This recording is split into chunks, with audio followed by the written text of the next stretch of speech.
Today, everybody, I am happy to welcome Brian Bentow to Autoimmune Rehab, and we are going to be talking about a couple different things today, things that we haven't really talked about before, so it's always exciting when we get to talk about some new, fresh things. We're talking about his journey with Crohn's disease and psoriasis, and then also about spices and sauces and, some things about autoimmune paleo and some of the challenges there, and then what he has done with his own company to actually help it make it easier for you to find foods that you can eat with your digestive challenges or autoimmune issues and things like that. So welcome to Autoimmune Rehab, Brian. Why don't you start off by telling us a little bit about yourself? Yeah, sure. So I'm a serial entrepreneur. I, majored in computer science. I was a software engineer for many years, spent a lot of time sitting in front of a computer, just coding.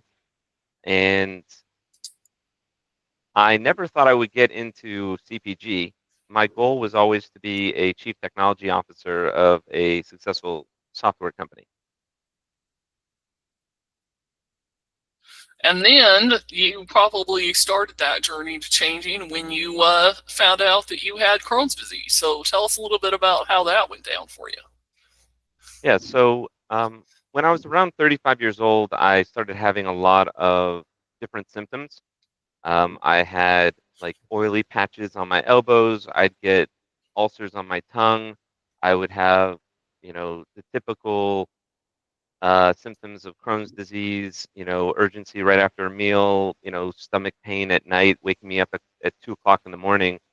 I had a lot of different symptoms. I couldn't breathe out of my nose at night. And I went to a bunch of different doctors. I went to dermatologists. I went for the rashes. They gave me a steroid ointment that got all over my sheets and my clothes. I went to an ENT that prescribed steroids for my nose to help me breathe at night. And I went to a gastroenterologist. Eventually, I had a colonoscopy, and he diagnosed me with Crohn's disease. I have a brother who has Crohn's disease as well. And he recommended that I go on Entyvio. I did some research. I looked up Entyvio, and I was afraid of some of the side effects. So I went to a functional medicine doctor, and he told me about the autoimmune protocol diet and how it had helped some of his patients. So I went online, I read all about it. I said, all right, I can commit to this. He also wanted me to try some supplements, but I decided that I wanted to try just with food and food alone because the supplements had a lot of interesting ingredients, like licorice root that I had never heard of before. And so I did the diet. Initially, I would have one cheat day a week, but that didn't work because every time I had the cheat day, it would set me back for a week. So once I read on a blog that someone says you have to be 100% compliant, 24/7. And after 2 months of being 100% compliant, all my symptoms resolved and my inflammation went down by over 90%. And I went back to my gastroenterologist with my blood test results and my stool test results. And he looked at them. He's like, wow, this is amazing. Which treatment are you on again? And I said, no treatment. He's like, no, no, no. Which medication are you on? And I said, no medication. And he said, well, what are you doing? And I said, I'm doing the autoimmune protocol diet. And he said, well, if you were on the medication and you had these results, I'd be ecstatic. And then I said, well, why did I have to learn about this diet from a functional medicine doctor? Why didn't you tell me about the diet? And he said, well, 40 years ago, when I went to med school, they gave me a book this thick and only one page was on nutrition. And I'm not a dietitian. And in the last 40 years, I've only had one other patient who's done the diet and had success. And I did a colonoscopy on him. I looked at his colon. It was completely healed. However, after about a year, he got tired of doing the diet. So he went back to eating the way he was eating before. And his symptoms came back with a vengeance. And eventually, I put him on medication. And so I don't think the diet is sustainable. And I don't recommend the diet to anyone. Now, of course, if I had been diagnosed with celiac disease, he would have recommended the gluten-free diet, and he wouldn't have offered me, biologics or anti-inflammatories or any other medication. That's, but when it comes to Crohn's disease, you know, they haven't yet started recommending a diet as the primary intervention or the standard of care. So I took that information and I kind of let it sink in. And for the next 3 years, I cooked all my own meals from scratch. And my wife was a stay-at-home mom. She made my lunches, put little love notes in my lunches. She cooked all the meals, or we would eat out. And I went from doing that, and I had a full-time job and 2 startups I was doing on the side, to having to cook all my meals from scratch, doing batch cooking on the weekend. Lots of times I would just eat tuna out of a can, and very bland food that was not exciting at all. And then, and on the weekends, I tried different recipes, but you'd go to the store, get a laundry list of ingredients, make a giant mess, stink up the house, and then the food wouldn't even taste good. My family would try it. They're like, ick. And I'd have to eat it by myself, sitting in a corner staring at a wall. And it was not very much fun. And sometimes they'd ask me to eat it outside. And so it just wasn't a great experience. And then I had some success in my career. So I decided to look for a chef that could make my food for me. And I worked through with a couple different chefs. They dropped food off at my house twice a week. And I tried to find ones that could replicate my favorite meal, which is chicken tikka masala. And the first chefs I spoke to, they said it's impossible to make chicken tikka masala without tomatoes or dairy or these spices. And so I said next. And there were other chefs that said, well, I've never made it before, but I'm willing to try. And so I paid them. They made something that looked like tikka masala, but it didn't taste anything like tikka masala. And eventually I was introduced to my co-founder, Suhan. And Suhan, he went to the International Culinary Center in New York. He's worked at 6 Michelin star restaurants as a saucier, and he worked in the executive dining program at JP Morgan for 6 years and made meals for the CEO, Jamie Dimon, US presidents, and foreign dignitaries. He also had a private chefing business in Long Island, New York, and made meals for affluent people with Crohn's disease already. So he already had some experience making sauces and making sauces for people with autoimmune diseases. And so I asked him to make me 3 sauces. One is tikka masala, and the other 2 he could decide whatever he wanted. And I gave him 3 months. And instead of making 3 sauces, he made me 8 sauces. And when I took a bite of the tikka masala, it brought me back to my first date with my wife, where I took her to my favorite Indian restaurant. And it was the first time I had experienced that memory through my taste buds in over 6 years. And then I realized that, wow, now that I finally have my tikka masala back, what if Suhan decides not to make them anymore, or he, God forbid, gets hit by a bus? How am I going to enjoy tikka masala for the rest of my life? And how am I going to have all these great flavors for my family? Well, I have to create a company and put the recipes in the company and control the means of production. And so that started with a very, very modest goal of just having tikka masala, and then eventually evolved into starting a CPG company and trying to make these products available to everyone, everywhere, who have food allergies or autoimmune diseases.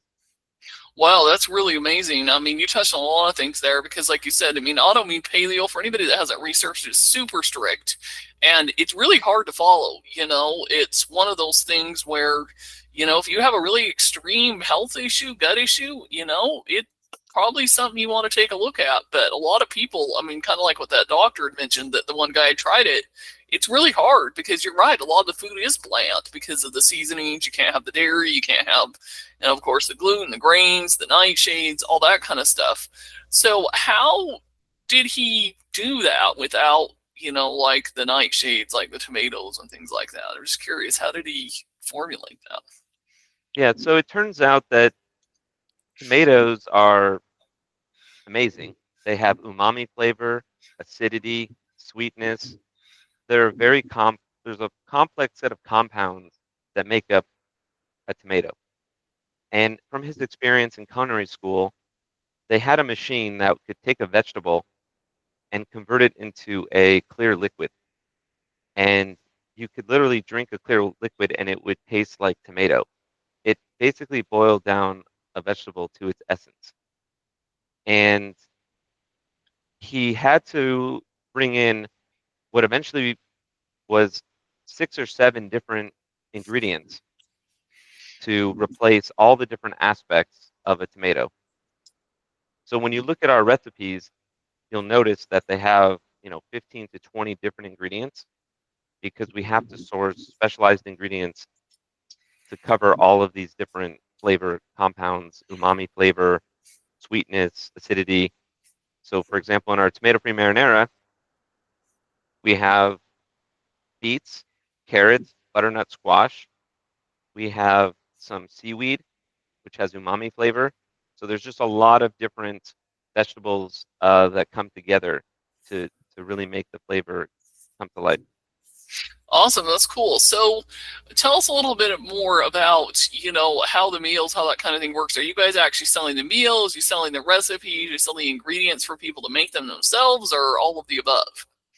Yeah, so we're selling ready-made sauces, seasonings, condiments, and dressings for people so that they can, let's say, go to the store, buy some protein. Could be meat, could be, some other whatever protein source they want. Some vegetables. They cook them. They add the sauce, just like they would do today with other ready-made sauces like Rayo's or ragu, and then they can have a meal in their home in under 10 minutes with very, very little effort.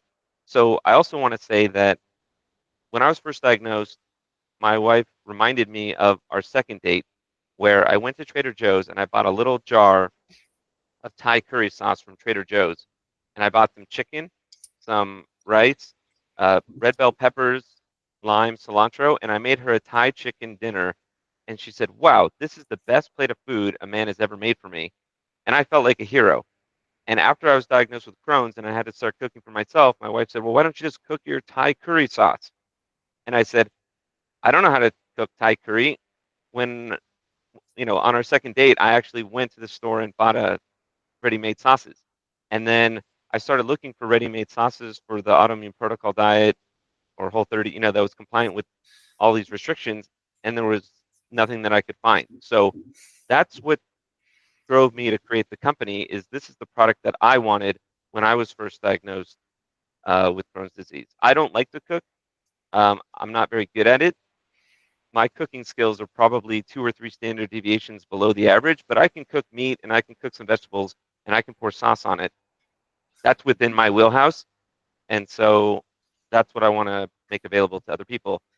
You can use our products in other recipes and you can, dress them up and make them more complex, or you can keep it pretty simple. It's up to you. We're also selling our products to food service companies. We have a meal service company called Urban AIP that we partnered with, and we provide them with our tikka masala sauce, and they use it in some of their meals, and they sell frozen meals that they deliver to your house. My plan was more focused on, I wanted some of the components of the meal to be fresh. So you can use meat that was never frozen, you can use vegetables, that were never frozen. So you have your fresh component, and then you have our ready-made sauces that you can pour on top and just simmer for a few minutes, and you have your meal. And that's a great idea too, because the reality is it's cheaper a lot of times to cook at home, rather than ordering those pre-made meals. And, some people really like to cook. And, even for somebody like me, I don't like to cook and I feel like I'm a pretty good cook. But I know, trying to stick with, especially if currently I'm lucky enough that I'm not on a super restrictive diet, but there's obviously, some things I still can't have. And, trying to cook around a lot of that, reading all the labels, everything else, that can be a real pain.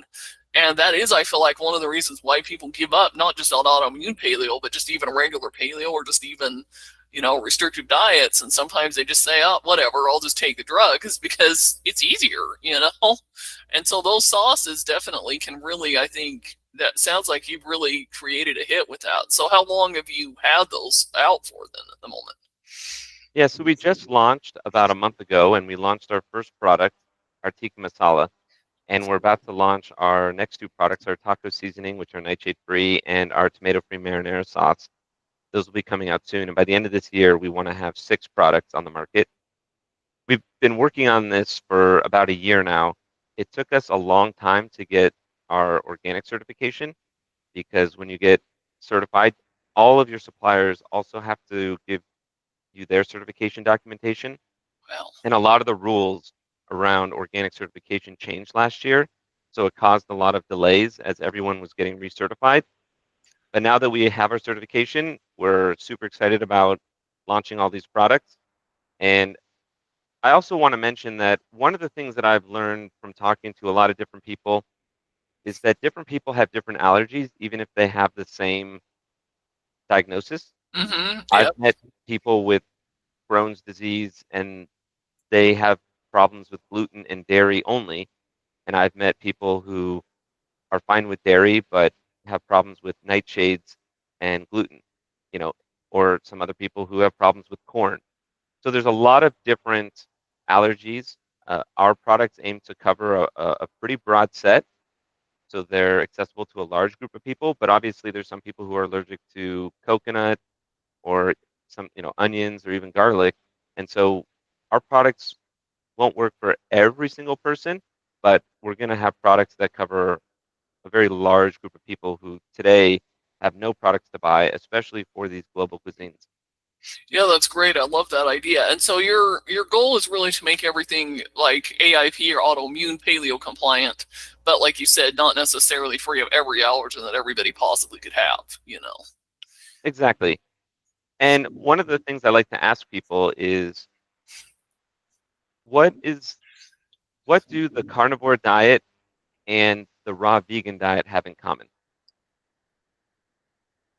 And most people have no idea what I could possibly be getting at. And what it is that both diets are focused on whole foods that we've been eating for, however long humans have been around. And they have no processed foods, no preservatives, no seed oils, no refined sugar, no food additives, et cetera, et cetera. And the other thing that's true about those diets is that they've helped people with autoimmune diseases get to remission. I don't believe that there's any one perfect diet. And I think that some people want to eat meat, some people want to do all that, vegetarian, somewhere in between. But it's all about figuring out what you personally are allergic to and what types of food you feel the best on. And that was one of the biggest areas of confusion when I first started this was, okay, now I found what works for me. I started to add a few foods back. Some of them I was able to add back successfully. Some I still don't eat eggs. I still don't eat nightshades. I still don't have gluten. I still don't have dairy. But it's just interesting for people to think about. There's just so much confusion around nutrition. People don't understand how this all works.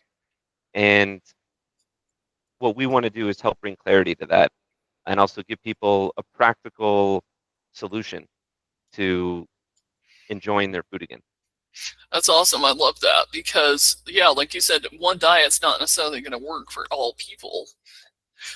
And, we all have different things, and sometimes you have to give up things for a period of time, but that doesn't mean you have to give it up forever necessarily. And yeah, so I really love what you're doing. So currently, I'm assuming the products are available only online. Do you have like a vision to eventually get them into grocery store chains? What's your long-term plan for that, I think? Yeah, so currently they're only available on our website, getsaucy.com. We're going to be on Amazon in a couple weeks. And then we're also working with food service. That's meal delivery companies like Urban AIP. We hope to get into a lot of other meal delivery companies. Longer term, once we have built up a strong following online and on Amazon, then we will move into specialty grocery, Whole Foods, Sprouts, Mother's Market, Erewhon, those sorts of places. But yes, my eventual goal is to be ubiquitous. One of the things I learned, especially recently, is that people who work in food service, for example, we went to the Future Food Tech conference, and we were at the Marriott Marquis Hotel, and the head chef said, "Wow, this product is amazing." A couple weeks ago, we had some clients that called in-room dining, and they had a bunch of allergies, and they were Indian, and we had no idea what to make for them, and we were super stressed out. We didn't want to make something that made them feel sick, and we didn't want to make something that didn't taste good. And my staff, we're busy in the kitchen working on all these other orders. We don't have the skill set, we don't have the ingredients to really make anything that tastes good. And so he said, I would buy a case of your product just to keep on hand in case they come back. And once I heard that, I realized that, wow, it's a really big problem in food service, in restaurants, in hotels, airlines, etc. It's very difficult to accommodate people who have allergies. And I have experienced that myself when I fly to Europe or go in restaurants. Often sometimes I don't have anything that I can eat, and I just have to watch my family or friends eat, and it's not a great experience. But just hearing it from their perspective, they want to provide a great experience, but they don't know how, or it's just not feasible, really got me thinking about how, wow, maybe before we go to retail, I think, we should focus on food service. And that's what we're doing. Yeah, I love it. That's great. Yeah, that's a good perspective because you think about it. I mean, even I know I've had the experience, not main things at the moment that I try to avoid are gluten, dairy, and sugar. You can't even, you try to ask just for even gluten free and dairy free, and it's really hard. You even get just they do gluten free, but then it's still got dairy in it, or whatever. And that alone can be challenging. You imagine, the even more restrictions with paleo or autoimmune paleo, they just like, what? Like, 100%. Yeah, so that's, there's also nursing homes, senior living facilities. They're providing food. Oftentimes it's very bland because their patients have a lot of diseases and food allergies. And so we're talking to some food service folks in the senior living space. We can provide them with delicious food that they thought that they could never have again, like tikka masala, for example, but still be compliant with their, ketogenic diets, their diabetic, we have no added sugar. We can meet all of their dietary restrictions, but still have an amazing, delightful experience. And that's what we want to give people. it's awesome. That's cool. And have you been able to find that it's been also a challenge to try to do it without having the price be really, really high? Or how have you been able to balance that? Because I know that's one of the other challenges people encounter with special diets is, the cost of the food is double, triple, quadruple what it is, the food that has the other ingredients in it. Yeah, that's a very good point. Organic ingredients are 20 to 30% more expensive than conventional. There's also, we don't have preservatives. Our products last 18 months. If we had preservatives, they could last 3 years. So it's definitely more expensive to produce the products uh, this way. However, for people, if you think about one jar of our sauce can make a meal for a family of four. Yep. So it's significantly, obviously you have to still buy your protein and maybe you'll buy some vegetables. But the idea is that it's quite a bit less expensive than eating out. Yep. And if somebody was trying to make these meals themselves in food service, just the time alone to make tikka masala, my chef who knows the recipe, and even if he had all the ingredients, it would still take him 2 hours. So there's a time savings component. There's Because we're sourcing ingredients that are in bulk, we're getting them much more cost efficiently than you would get them yourself if you were buying them at the grocery store.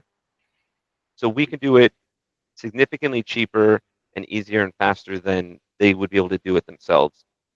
That I think is where it just makes sense. And the other thing is that in addition to reducing cost and improving safety, reducing risk, we can also give them an opportunity to attract more customers, customers that they wouldn't have been able to get before. And if I was going out to eat with some friends or family and there were two restaurants and all other things being equal, and one of the restaurants can accommodate my allergies and one can't, which restaurant am I going to go to? I'm going to go to the one that can accommodate my needs. And so there's opportunities to generate more revenue and reduce costs and risk.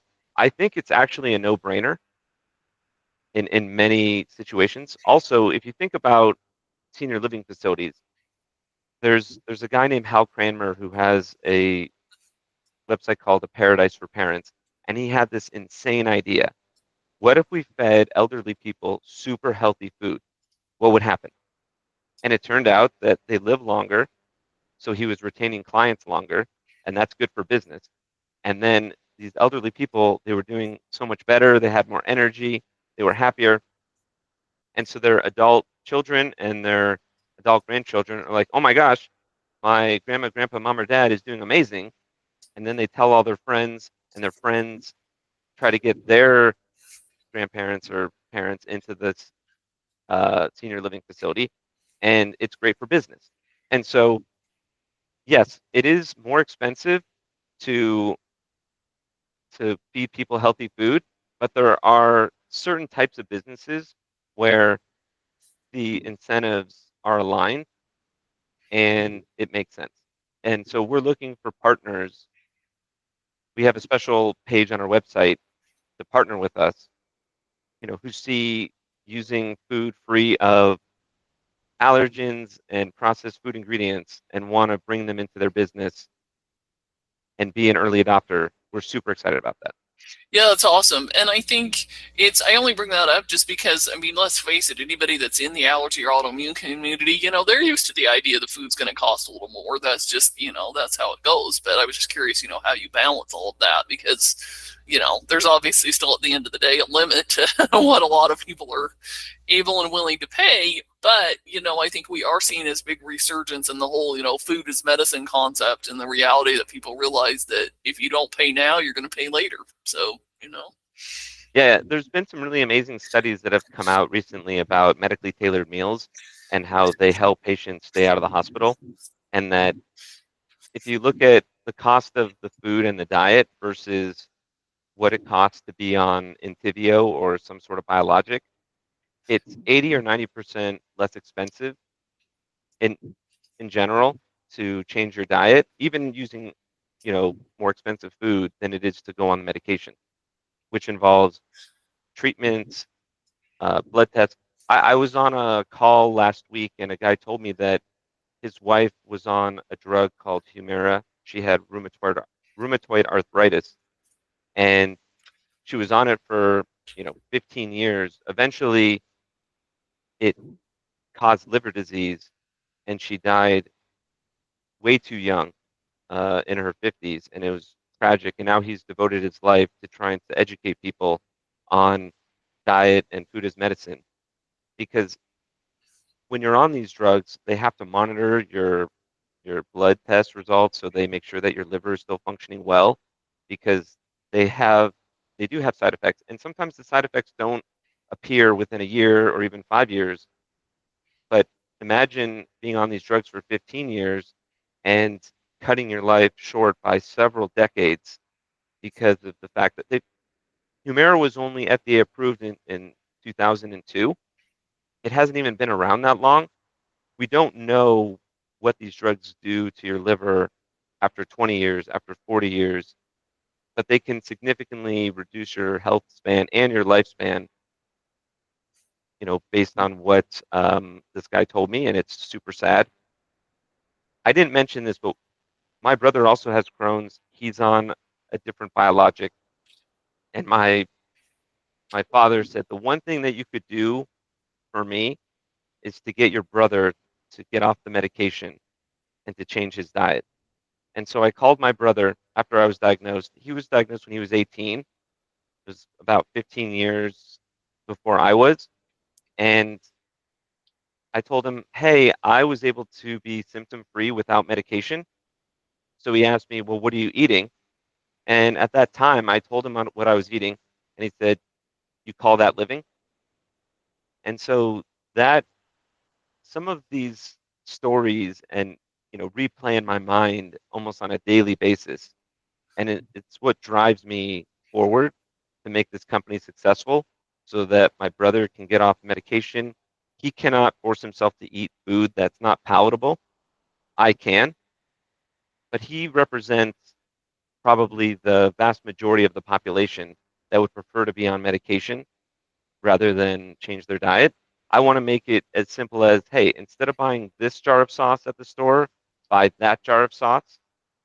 Maybe you have to pay a little bit extra, but you're preventing a lot of negative side effects. My brother had shingles in his 20s. Gosh. He's had inflammation. His inflammation is much higher than mine. So during COVID, he was immune compromised. It created a lot of challenges for him. But I need to make the diet easier so that other people can do it. A very, very small percentage of people are willing to eat super bland food or spend hours and hours in the kitchen every day cooking. So Yeah. and this company is going to be the vehicle to achieve that. That's awesome. That's great. Yeah. I kudos to you seriously because you're right. I mean, and it goes back to, just the response partly that you got from your original gastroenterologist doctor is, a lot of times the doctors don't bring it up either partly because they don't know about it, but also because they don't think you're actually going to be willing to change because most people can't or won't, or like you said, the medication, the pill, it's used as the easy solution, if you will. Whereas, over the long term, yeah, it might be the easy solution, but it ends up being the more costly solution, and it ends up causing you a lot of severe heart side effects. So, I think what you're Yes, doing is great to be able to help people actually be able to implement it, and be able to feel like they can actually live again and actually have food that tastes good. So that's awesome. yeah. 50 years ago, when people had celiac disease, they would give them steroids, anti-inflammatories, or perform surgeries on them. And then the results and the outcomes were not good. At some point, they figured out that just avoiding gluten works well enough, and then there was a company that created the first gluten-free cracker. It was called Glutino. Hmm. And now, if you go to the store, there's hundreds, I don't know, maybe even thousands of products online that are gluten-free. However, I believe the same sort of transformation will happen for other allergens. Plants like nightshades, tomatoes, eggplants, etc., they produce toxins to prevent animals from eating them. It's part of Yeah. their defense mechanism. Mm. And some humans are allergic to those toxins. Solanine in nightshades is an example. There's people with peanut allergies. If you went to the doctor and you had a peanut allergy, he would tell you, hey, stop eating peanuts.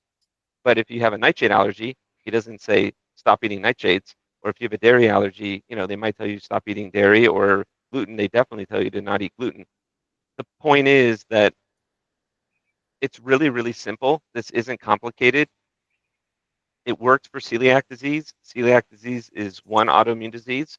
There's maybe 100 other autoimmune diseases, and they all involve some sort of food allergy. There's nothing more intimate and invasive in your environment than the food that you put inside your mouth that passes your protective skin barrier. So that's how I think about food allergies. And that's what I think about. I don't even know if I really think about autoimmune diseases anymore as real diseases. If I have Crohn's disease, but I have no symptoms, my inflammation is lower than 95% of the population, do I really have Crohn's disease? I have no rashes. I have none of the symptoms. Maybe these are just food allergies that have been classified as diseases. Yeah, that's a good point to make, and you're right. I mean, pretty much everybody with any kind of an autoimmune issue is going to have, some kind of food sensitivities, food allergies, Some people have other root causes as well, things like co-infections, like Lyme infections and other things like that, mold, stuff like that. But yeah, you Well, bring I up a think good the point, interesting thing about these, on our website, on our resources section, we have links to some really good articles and papers and books on autoimmune disease, and they found something called the second hit hypothesis. That's what people talk about. So first you have to have the DNA for autoimmune disease. So in my case, my mom has Hashimoto's. I have an uncle who has ulcerative colitis. I have a brother who has Crohn's.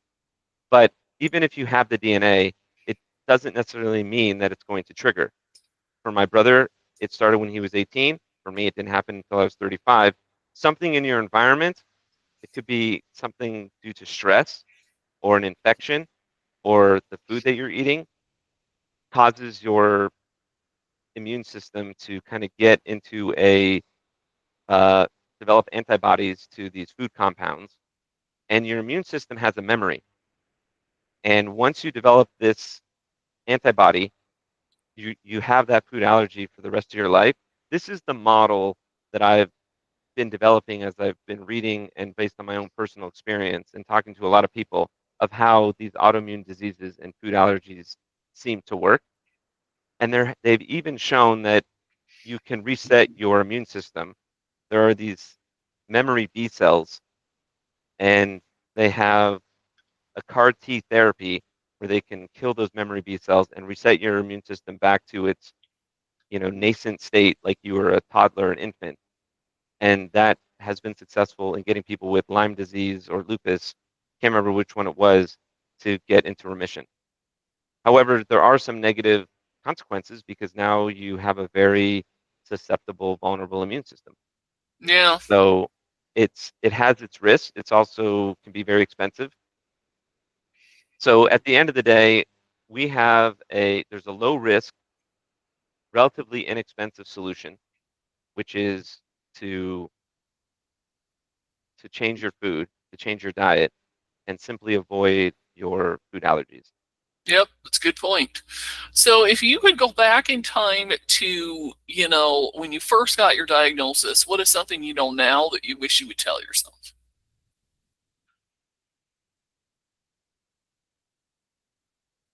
I wish that I had, well, first of all, I wish I had gotten my colonoscopy 9 months earlier. I went through a period of 9 months where I really struggled, and I kept a food journal. I tried to keep track of what symptoms I had when I ate certain foods, but I wasn't really paying attention to spices. Oftentimes, people don't think about the spices, nightshade spices, seed spices. They think about chicken, beef, certain vegetables, kind of the major components of the meal.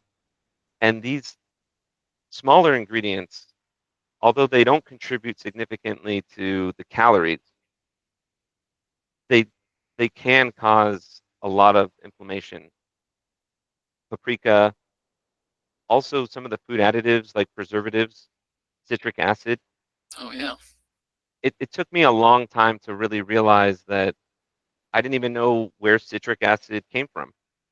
I thought it was made from citrus fruits, but it turns out that it's made by a type of black mold and it's grown in a vat or something like that.